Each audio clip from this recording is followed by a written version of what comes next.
Whoa. I'm running short of words right now, but I cannot afford this because I have to speak. Thank you so much for all the love, for all the warmth.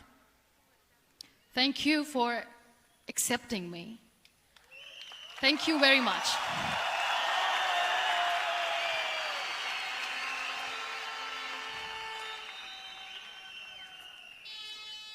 Well, I always start my talk with a disclaimer.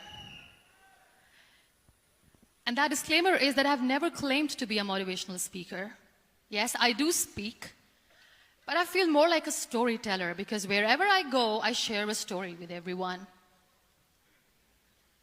Well, it is a story of a woman whose perfectly imperfect life made her who and what she is today. It's the story of a woman who, in pursuit of her dreams and aspirations, made other people realize that if you think that your life is hard and you're giving up on that because you think your life is unfair, think again. Because when you think that way, you are being unfair to your own self. It's the story of a woman who made people realize that sometimes problems are not too big. We are too small because we cannot handle them.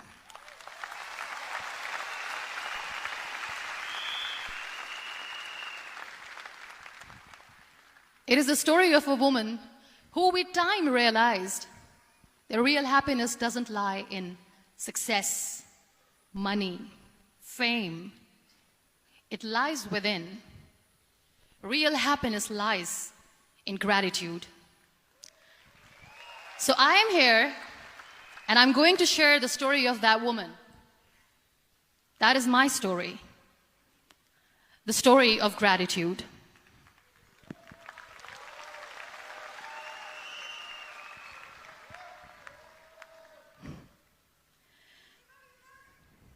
I love you too. I love you all. I believe in the power of words. Many people speak before they think. But I know the value of words. The words can make you, break you, they can heal your soul, they can damage you forever. So I always try to use the positive words in my life wherever I go. They call it adversity, I call it opportunity. They call it weakness, I call it strength. They call me disabled. I call myself differently abled. They see my disability. They see my disability. I see my ability. There are some incidents that happen in your life, and those incidents are so strong that they change your DNA. Those incidents or accidents are so strong that they break you physically. They deform your body, but they transform your soul.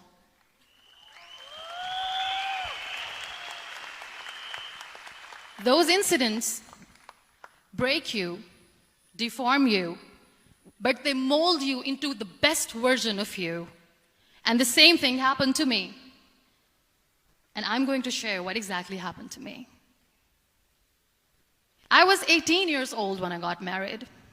And this thing I'm sharing for the very first time on an international level. I was 18 years old when I got married. I belonged to a very conservative family, a Baloch family, where good daughters never say no to their parents. My father wanted me to get married. And all I said was, if that makes you happy, I'll say yes. And of course, it was never a happy marriage. Just about after 2 years of getting married, about 9 years ago, I met a car accident. Somehow my husband fell asleep and the car fell in the ditch. He managed to jump out, saved himself. I'm happy for him. But I stayed inside the car and I sustained a lot of injuries. The list is a bit long. Don't get scared. I'm perfectly fine now. Radius ulna of my right arm were fractured. The wrist was fractured. Shoulder bone and collarbone were fractured. My whole rib cage got fractured. And because of the rib cage injury, lungs and liver were badly injured. I couldn't breathe. I lost urinary bowel control. That's why I have to wear the bag wherever I go. But that injury that changed me and my life completely as a person and my perception towards living my life was the spine injury. 3 vertebrae of my backbone were completely crushed, and I got paralyzed for the rest of my life. So this accident took place in a far-flung area in the outskirts of a very small province, Balochistan, where there was no first aid, no hospital, no ambulance. I was in the middle of nowhere in that toppled car. Many people came to rescue. They gave me CPR. They dragged me out of the car. And while they were dragging me out, I got the complete transection of my spinal cord. And now there was this debate going on. Should we keep it here? She's going to die. Where should we go? There is no ambulance. There was this 4-wheeler Jeep standing in the corner of the street. They said, put her in the back of the Jeep and take her to the hospital, which is 3 hours away from this place. And I still remember that bumpy ride. I was all broken. They threw me at the back of the Jeep and they rushed me to the hospital. That is where I realized that my half body was fractured and half was paralyzed. I finally ended up in a hospital where I stayed for 2.5 months. I underwent multiple surgeries. Doctors have put a lot of titanium in my arm. There's a lot of titanium at my back to fix my back. That's why people in Pakistan call me the Iron Lady of Pakistan.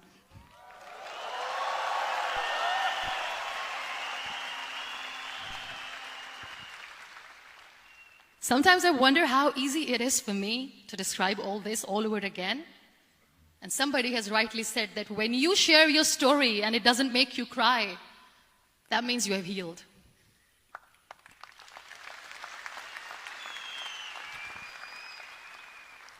Those 2.5 months in the hospital were dreadful. I will not make up stories just to inspire you. I was at the verge of despair. One day, doctor came to me and he said, well, I heard that you wanted to be an artist, but you ended up being a housewife. I have a bad news for you.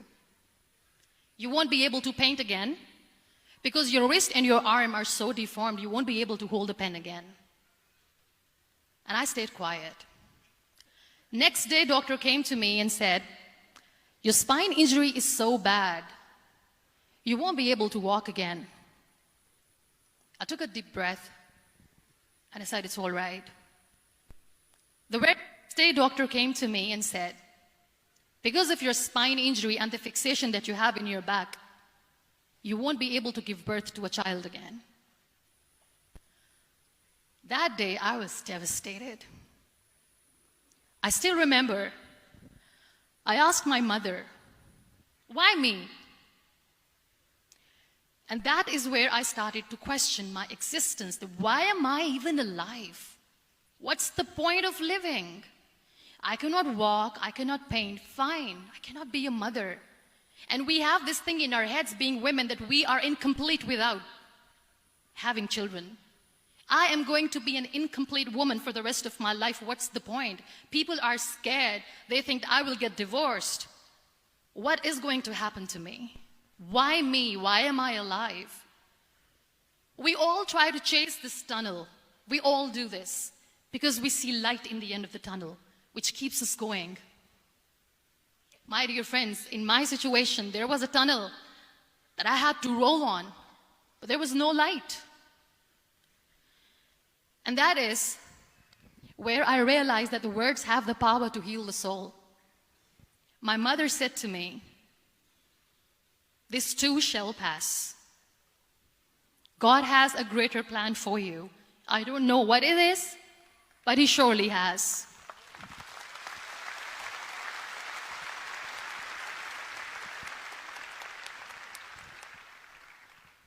And in all that distress and grief, somehow or the other, those words were so magical that they kept me going. I was trying to put that smile on my face all the time, was hiding. It was so hard to hide the pain, which was there. But all I knew was that if I will give up, my mother and my brothers will give up too. I cannot see them crying with me. So what kept me going was, one day I asked my brothers, I know I have a deformed hand, but I'm tired of looking at these white walls in the hospital and wearing these white scrubs. I'm getting tired of this. I want to add more colors to my life. I want to do something. Bring me some colors. Bring me some small canvas. I want to paint. So the very first painting I made was on my deathbed, where I painted for the very first time. It was not just an art piece or just my passion. It was my therapy. What an amazing therapy it was. Without uttering a single word, I could paint my heart out. I could share my story. People used to come and say, what lovely painting, so much color. Nobody could see the grief in it. Only I could. So that's how I spent 2.5 months in my hospital, crying, never complaining or whining, but painting. And then I was discharged, and I went back home. And I went back home, and I realized that I have developed a lot of pressure ulcers on my back and on my hip bone. I was unable to sit. There were a lot of infections in my body, a lot of allergies. So doctors wanted me to lie down on the bed straight for not 6 months, for not 1 year, for 2 years. I was bedridden, confined in that one room, looking outside the window, listening to the birds chirping, and thinking maybe there will be a time when we'll be going out with the family and enjoying the nature. That was the time where I realized how lucky people are, but they don't realize. That is the time where I realized that the day I'm going to sit, I'm going to share this pain with everyone to make them realize how blessed they are, and they don't even consider them lucky. There are always turning points in your life. There was a rebirth day that I celebrated.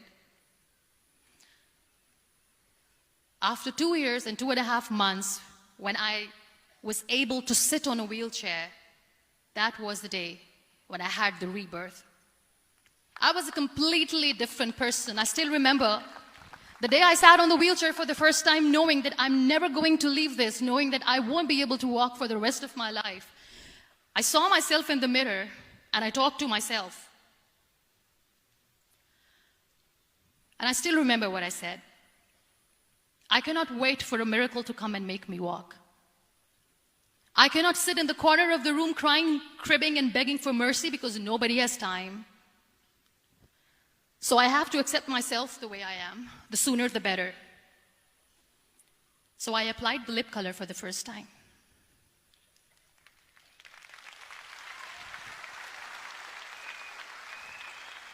And I erased it.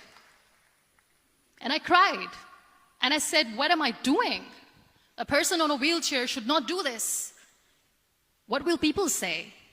Clean it up. Put it again. This time I put it for myself. Because I wanted to feel perfect from within.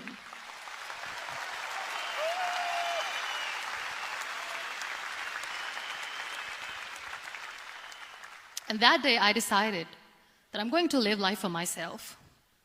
I am not going to be that perfect person for someone. I am just going to take this moment and I will make it perfect for myself. And you know how it all began?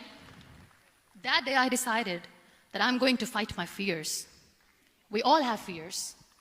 Fear of unknown, fear of known, fear of losing people, fear of losing health, money.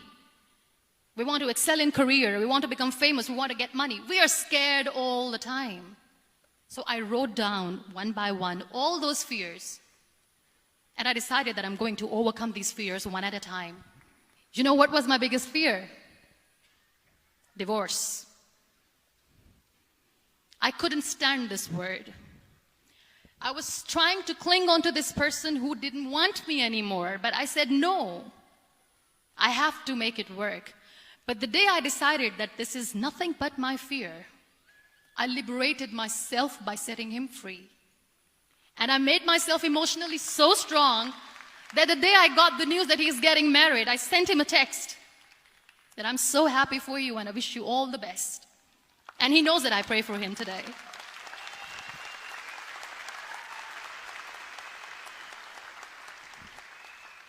My biggest fear, number 2, was I won't be able to be a mother again.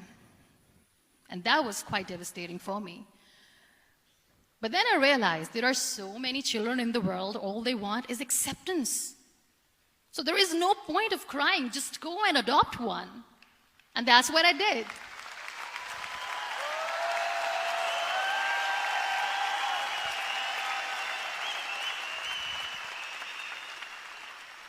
I gave my name in different organizations, different orphanages. I didn't mention that I'm on a wheelchair, dying to have a child.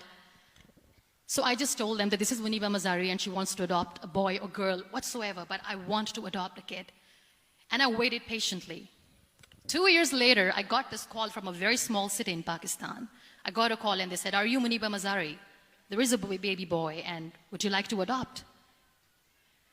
And when I say yes, I could literally feel the labor pain. I said, yes, I am going to adopt him. I am coming to take him home.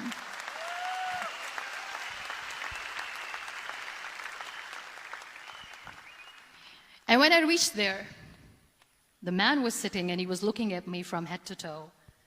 And in back of my head, I kept thinking that, oh my God, he's going to say she's on the wheelchair. She doesn't deserve it. How is she going to take care of him? And I looked at him and I said, do not judge me because I'm on the wheelchair. But you know what he said? He said, I know you will be the best mother of this child. You both are lucky to have each other.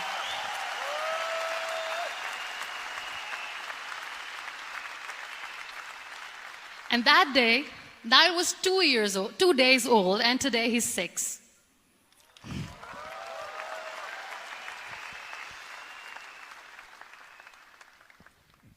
You will be surprised to know another bigger fear that I had in me. It was facing people. I used to hide myself from people. When I was on bed for 2 years, I used to keep the door closed. I used to pretend that I'm not going to meet anyone, tell them that I'm sleeping. You know why?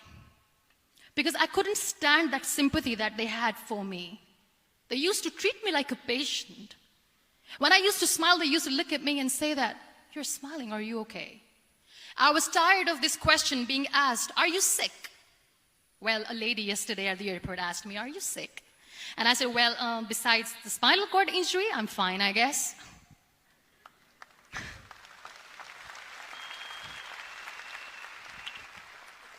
But those are really cute questions. They never used to feel cute when I was on the bed.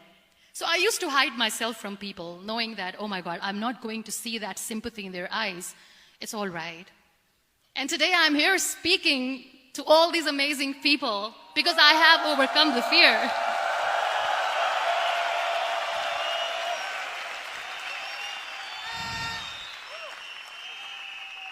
You know, when you end up being on the wheelchair, what's the most painful thing? That's another fear that people on the wheelchair or the people who are differently abled have in their hearts, but they never share. I'll share that with you. The lack of acceptance. People think that they will not be accepted by the people because we, in the world of perfect people, are imperfects. So I decided that instead of starting an NGO for disability awareness, which I know will not help anyone, I started to appear more in public. I started to paint. I always wanted to. I have done a lot of exhibitions. I'm Pakistan's first wheelchair-bound artist. I have done a lot of modeling campaigns, different campaigns for brands like Tony and Guy.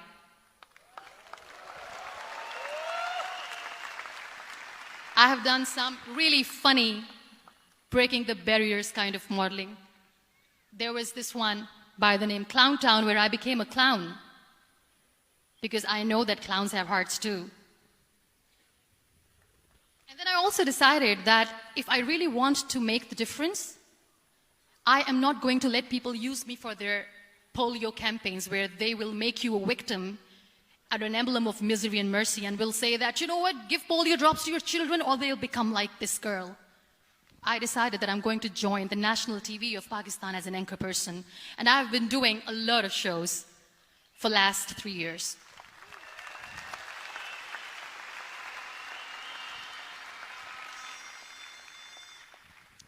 So when you accept yourself the way you are, the world recognizes you. It all starts from within. Thank you. I became the National Goodwill Ambassador for UN Women Pakistan, and now I speak for the rights of women, children. We talk about inclusion, diversity, gender equality, which is a must. I was featured in BBC 100 Women for 2015. I'm one of the Forbes 30 under 30 for 2016. And it all didn't happen alone. You all are thriving in your careers. You have bigger dreams and aspirations in life. Always remember one thing. On the road to success, there is always we, not me. Do not think that you alone can achieve things. No. There is always another person who is standing behind you, maybe not coming on the forefront, but behind you, praying for you and supporting you. Never lose that person. Never.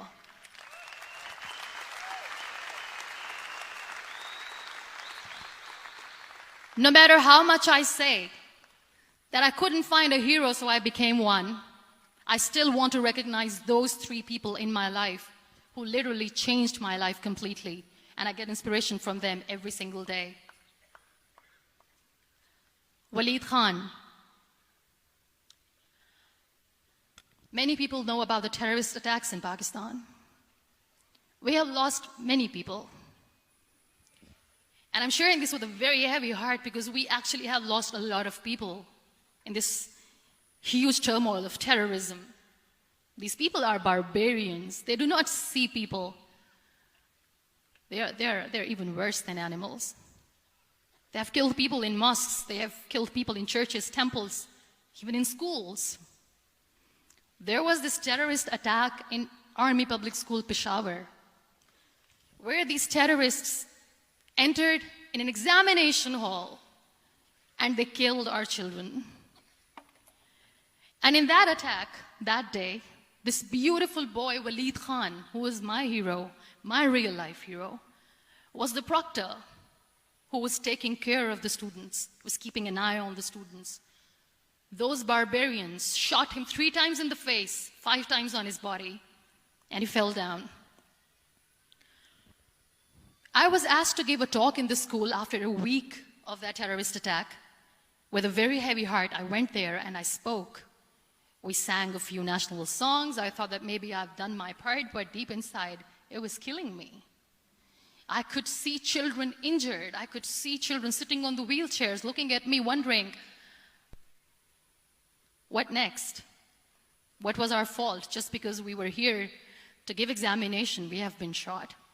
So many people, so many children lost their friends. Their classrooms were empty. The next day they went to the classroom. So this kid, Waleed Khan, I was asked that he is in a hospital right now, and you have to go and see him and motivate him and tell him that it's going to be okay. And when I saw Waleed Khan coming on the wheelchair for the first time in front of me, face was all deformed. His leg was fractured, his arm was fractured. He couldn't talk, he lost his teeth. He cannot sneeze, he cannot smell. He cannot eat. And I kept thinking, what should I say? That everything is going to be all right? No, nothing is all right. And while I was juggling with the words, what to say, what not to say, this beautiful child, Waleed Khan, came to me and he said, "Are you MUNIBA MAZARI?" I said, "Yes." He said, "Baji, let's take a selfie."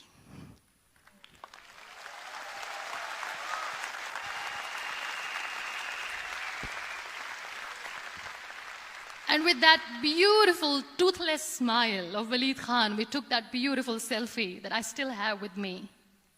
I don't share that here because he was in a very bad shape that time. And that is where I realized that when I was thinking too much about his deformities, he's happy with himself. He doesn't even care. Because today he goes in the same school, and when somebody asks him that what happened to your face, why so many scars, you know what he says? "These scars are my medals and I wear them with pride."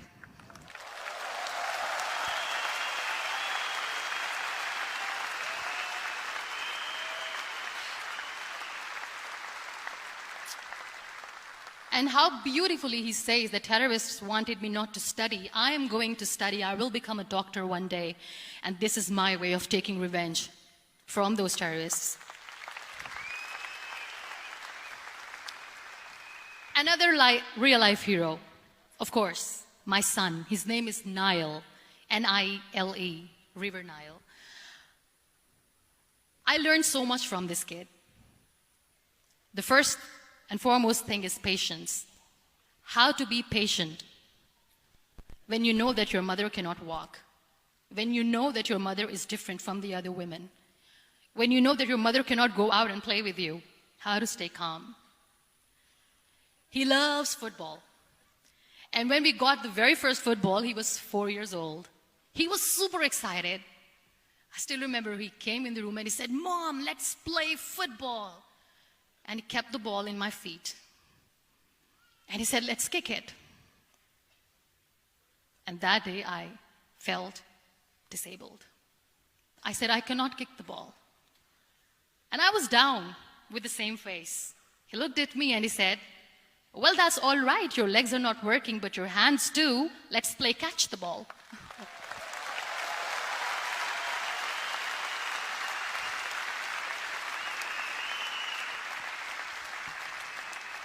You know what? That day he made me realize that when you think your glass is half empty, come on, your glass is half full.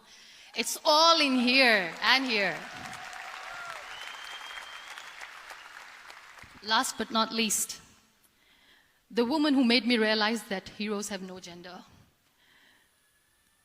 The woman who believed in me even when I was completely at the verge of despair, where everybody left, she was there.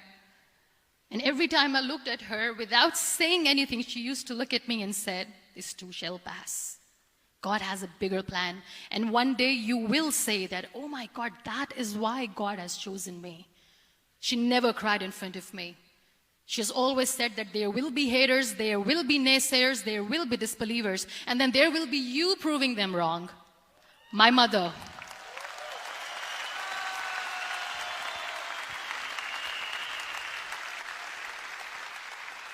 Whatever I am today, I'm nothing without her. I'm nothing without her. Thank you, Mama. I wish you were here. Thank you for making me who I am today.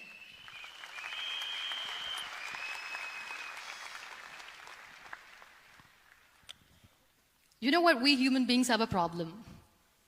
Out of many problems, there is one more, and this is a self-created one. We always expect ease from life. We have this amazing fantasy about life. This is how things should work. This is my plan. It should go as per my plan. If that doesn't happen, we give up. So my dear friends, let me tell you one thing. I never wanted to be on the wheelchair. Never thought of being on the wheelchair. I was always aspiring to do bigger things, but had no idea that for that I have to pay the price to be where I am today. It's a very heavy price. This life is a test and a trial, and tests are trials are never supposed to be easy. So when you are expecting ease from life, and life gives you lemons, then you make the lemonade, and then do not blame life for that, because you were expecting ease from a trial. Trials make you a stronger, better person. Life is a trial, and with time you realize that.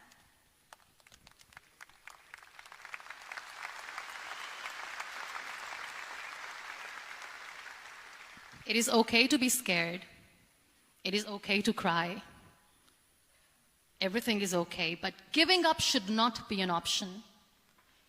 They always say that failure is not an option. Failure should be an option, because when you fail, you get up, and then you fail, and then you get up, and that keeps you going. That's how humans are strong.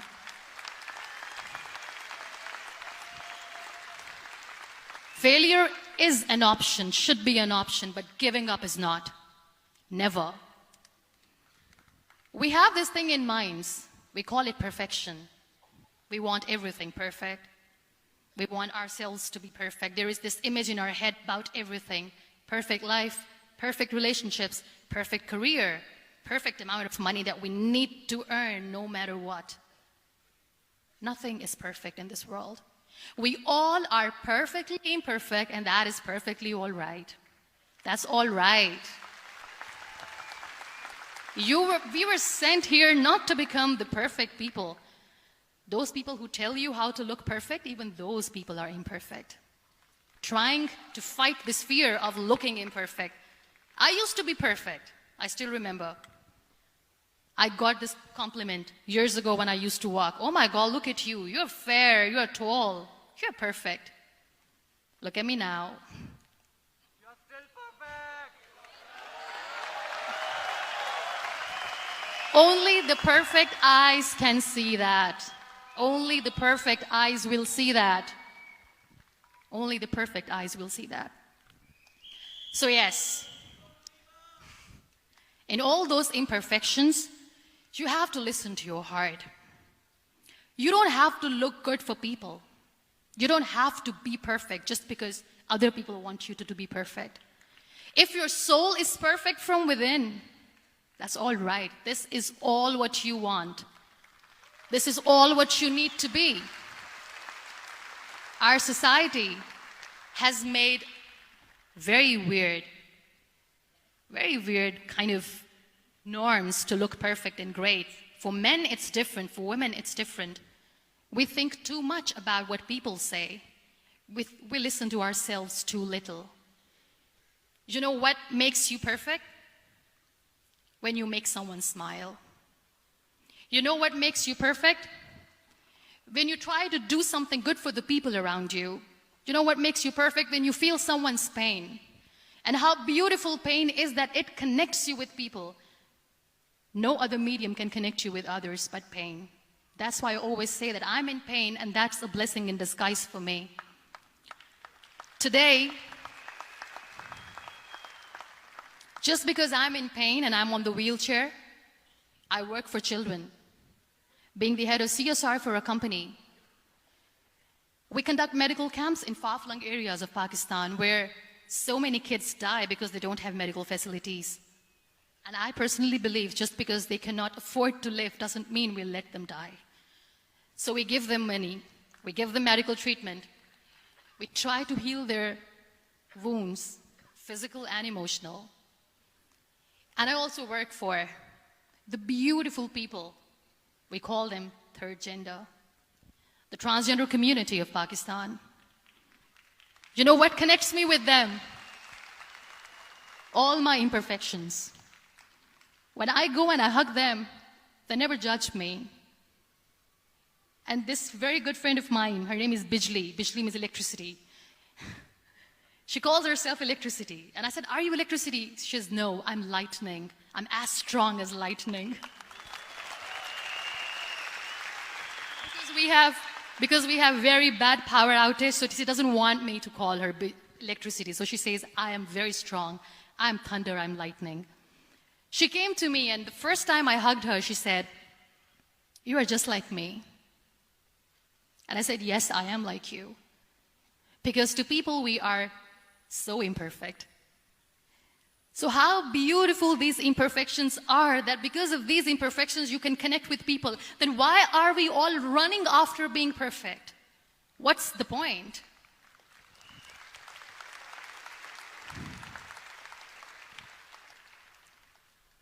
Every time I go in public, I always smile. There's always a big toothy smile on my face, and people ask me, don't you get tired of smiling all the time? What's the secret? I always say one thing, that I have stopped worrying about the things that I have lost, the people that I have lost. Things and people who were meant to be with me are with me. And sometimes, somebody's absence makes you a better person. Cherish their absence. It's always a blessing in disguise. I always say that people are so lucky they don't even realize. You must be thinking, okay, you're lucky in what sense? Well, the breath that you just took was a blessing. Embrace it.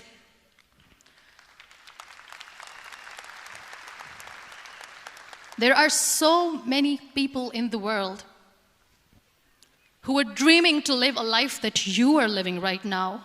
You have no idea. Embrace each and every breath that you are taking. Celebrate your life. Live it. Don't die before your death. We all die.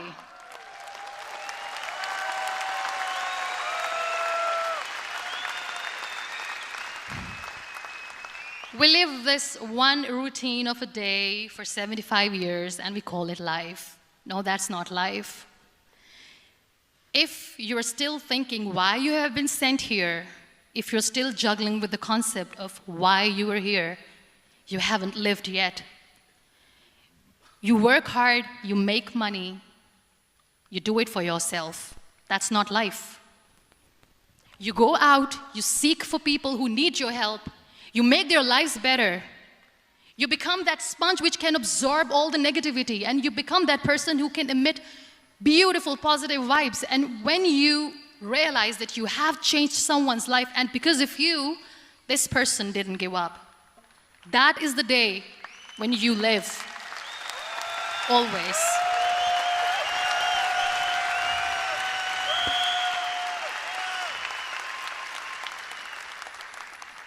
We were talking about gratitude, why I smile all the time. I cry all night when nobody sees me, because I'm a human and I have to keep the balance. And I smile all day because I know that if I will smile, I can make people smile. That keeps me going.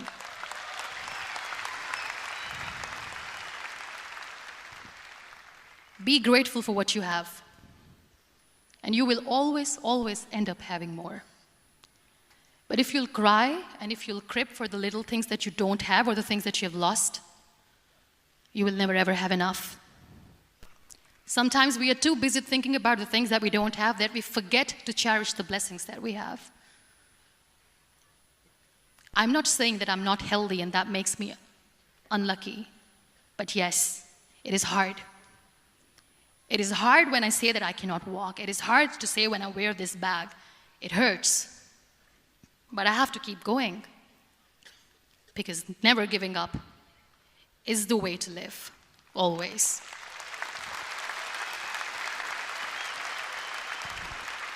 So I'll end my talk on a very short note.